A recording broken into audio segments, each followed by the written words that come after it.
பார்த்தீங்கன்னா இது போல் மசாலா மீன் நல்லா உதிரி போகாமல் ரொம்ப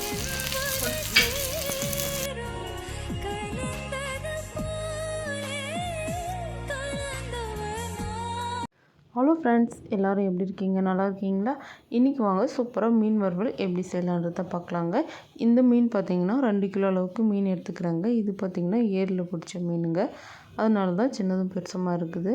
மீன் வறுவல் மசாலா சேர்த்துக்கிறாங்க. இது பார்த்திங்கன்னா கடையில் வாங்கின மசாலா தாங்க. ஒரு பேக்கெட் அளவுக்கு சேர்த்துட்டு கொஞ்சமாக பார்த்திங்கன்னா கார்ன்ஃப்ளவர் மாவை சேர்த்துக்கிறாங்க.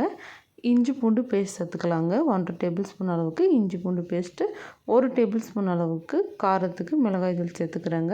கொஞ்சமாக ஃபுட் கலரும் சேர்த்துக்கலாம். ஃபுட் கலர் ஆப்ஷனல் தான், உங்களுக்கு விருப்பம் இருந்தால் சேர்த்துக்கோங்க, இல்லைன்னா ஸ்கிப் பண்ணிவிடுங்க.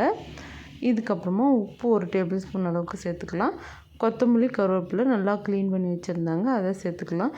இன்றைக்கி சண்டே அப்படின்றதுனால குட்டீஸ் எல்லாம் ஒரே ஆர்வமாக இருக்காங்க மீன் வறுவல் சாப்பிட்றதுக்காக. மீன் பார்த்திங்கன்னா மசாலாலாம் போட்டு வச்சு மிக்ஸ் பண்ணிக்கலாம்.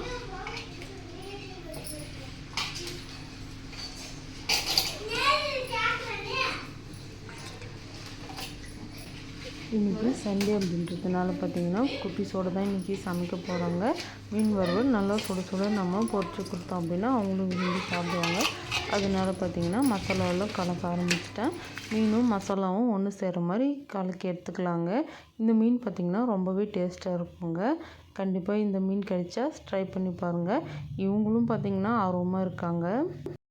மீன் மசாலா தடவி வச்சுங்க. உங்களுக்கு டைம் இருந்தால் ஊற வச்சுக்கோங்க. ஒரு 1/2 மணி நேரம் 1 மணி நேரம் நல்லா மசாலாவோட மீன் நல்லா ஊற்றினா டேஸ்ட்டாக இருக்கும். எங்களுக்கு டைம் இல்லாததுனால நாங்கள் அப்படியே பொரிச்சு எடுக்க போகிறோம். இப்போ வாங்க இது ஃப்ரை பண்ணலாம். நான் இன்றைக்கி ஷாலோ ஃப்ரை பண்ணுறேங்க. டீப் ஃப்ரை பண்ணுறதா இருந்தாலும் நீங்கள் செஞ்சுக்கலாம். தோசைக்கல்ல எண்ணெய் ஊற்றி வச்சுங்க. எண்ணெய் நல்லா சூடானதுக்கு அப்புறமா நம்ம கலந்து வச்சுருக்கிற மீனை சேர்த்துக்கலாம். மீன் ஊற வைக்கிறதுக்கெல்லாம் டைம் இல்லைங்க, அதனால அப்படி சேர்த்துக்கிறேன். உங்களுக்கு டைம் இருந்துச்சுன்னா ஒரு மணி நேரம் போல் நல்லா ஊற வச்சுக்கோங்க. எண்ணெய் நல்லா சூடானதுக்கப்புறமா மீனை சேர்த்துக்கோங்க. ஒரு மீனை எடுத்து எண்ணெயில் வச்சிடலாங்க. எண்ணெய் சூடானால் தான் மீன் இது போல் நல்லா பொரிஞ்சு வரும். அப்படி இல்லைன்னா பார்த்திங்கன்னா மீனோட தோசைக்கல்லில் ஒட்டிக்குங்க, எடுக்கிறதுக்கு அந்தளவுக்கு வராது. இப்போ பாருங்கள், எண்ணெய் நல்லா சூடானதுக்கப்புறமா இந்த மாதிரி நல்லா திருப்பி நல்லா வேக வச்சு எடுத்துக்கலாங்க. கேஸ் கம்மியாக வச்சுட்டு வேக வைங்க. அப்போ தான் பார்த்திங்கன்னா மீன் உள்ளெல்லாம் நல்லா வெந்துட்டு சாப்பிட்றதுக்கு ரொம்பவே நல்லாயிருக்கும். இன்றைக்கி நான் மட்டும் சமைக்க போகிறதில்லைங்க, நானும் சிச்சி தான் சமைக்க போகிறோம். ஆளுக்கு ஒரு வேலையை செஞ்சு சூப்பராக மீன் வறுவல் சாப்பிட போகிறோங்க.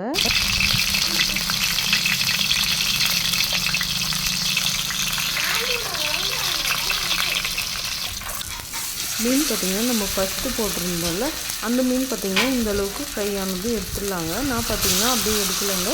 இது போல் தோசைக்கல்ல ஓரமாக வச்சுட்டோம் அப்படின்னா மீன் இருக்கிற கொஞ்சம் எண்ணெயும் கீழே உடஞ்சிருங்க. இதுக்கப்புறம் இருக்கிற மீனை போட்டுக்கலாம். நல்லா பொரிச்சு எடுத்தோம் அப்படின்னா டேஸ்ட் ரொம்பவே நல்லாயிருக்கும். நான் மட்டும் இல்லாமல் சித்தியோடு சேர்ந்து தான் இன்றைக்கி சமைக்க போகிறோம். மீனெல்லாம் பார்த்திங்கன்னா சூப்பராக ஃப்ரை பண்ணி எடுத்தாச்சு.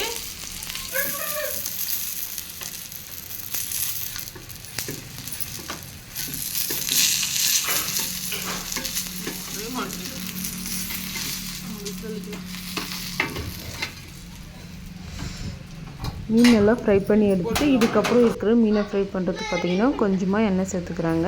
எண்ணெய் சேர்த்துட்டு மசாலா கலந்து மீனை பார்த்திங்கன்னா ஒரு அரிசல் பார்த்திங்கன்னா எடுத்தாச்சு. இப்போ இன்னும் கொஞ்சம் இருக்கிற மீனையும் பார்த்திங்கன்னா அதே மாதிரி ஃப்ரை பண்ணி எடுத்துக்கலாம். மீன் நல்லா பெரிய பெரிய மீனாக இருக்குது பாருங்கள்.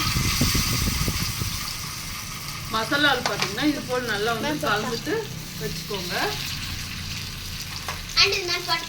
இது வர மீன் வச்சுட்டு இதுக்கப்புறமா பார்த்திங்கன்னா இங்கே எக்ஸ்ட்ரா பார்த்திங்கன்னா மசாலா இருக்குது பாருங்கள். இந்த மசாலா பார்த்திங்கன்னா அப்படியே கொஞ்சம் கையில் எடுத்து மேலே அப்படியே அப்ளை பண்ணிக்கலாம். அப்போ தான் பார்த்திங்கன்னா மீன் மசாலாவில் நல்லா பிடிச்சிட்டு சாப்பிட்றதுக்கு ரொம்பவே நல்லாயிருக்கும். அதுவும் பார்த்திங்கன்னா இந்த கொத்தமல்லி கருவேப்பிலெல்லாம் போட்டுக்கிறது இன்னுமே டேஸ்ட் ரொம்பவே நல்லா இருக்குங்க. நல்லா ஒரு வாசனையாக இருக்கும். அதையும் பார்த்திங்கன்னா இந்த மீனுக்கு மேலே அப்படியே வச்சுக்கலாம்.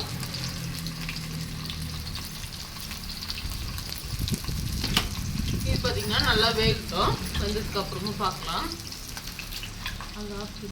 மீன் வறுவல் பார்த்திங்கன்னா ரெடி ஆயிடுச்சுங்க. இது கூடவே பார்த்திங்கன்னா நல்லா கட் பண்ணி வச்சுருக்கிறேன், குட்டி குட்டியாக கட் பண்ணி வச்சுருக்கிறேன் வெங்காயம் வச்சு சாப்பிட்டா ரொம்பவே டேஸ்ட்டாக இருக்குங்க.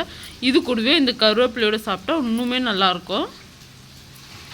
மீன் வறுவல் பார்த்தீங்கன்னா நல்லா சுட சுட வந்து ரெடி ஆயிடுச்சுங்க. இந்த மீன் வறுவல் சாப்பிட்றதுக்கு ரொம்பவே நல்லா இருக்குங்க. நான் சொன்ன மசாலாவில் கரெக்டான அளவில் போட்டு பொரிச்சிங்கன்னா இது போல் ரொம்பவே டேஸ்ட்டாக இருக்குங்க. வாங்க மீன் வறுவல் சாப்பிட்லாம். இந்த வீடியோ உங்களுக்கு பிடிச்சிருக்குன்னு நினைக்கிறேன். பிடிச்சிருந்தா மறக்காமல் சமையல் செய் சேனலை சப்ஸ்கிரைப் பண்ணி லைக் பண்ணுங்கள். அடுத்ததாக ஒரு இன்ட்ரெஸ்டிங்கான வீடியோவில் பார்க்கலாம் ஃப்ரெண்ட்ஸ். அது வரைக்கும் பாய். நீங்களும் வாங்க எங்களோட சேர்ந்து ஃபிஷ் ஃப்ரையும் ஆனியனும் சாப்பிட்லாங்க. ரொம்ப ரொம்ப காம்பினேஷன் வந்து எனக்கு பிடிக்குங்க. உங்களுக்கும் பிடிக்குமா என்ன அப்படின்றத மறக்காமல் கமெண்ட் பண்ணுங்கள் ஃப்ரெண்ட்ஸ். அடுத்த வீடியோவில் பார்க்கலாம்.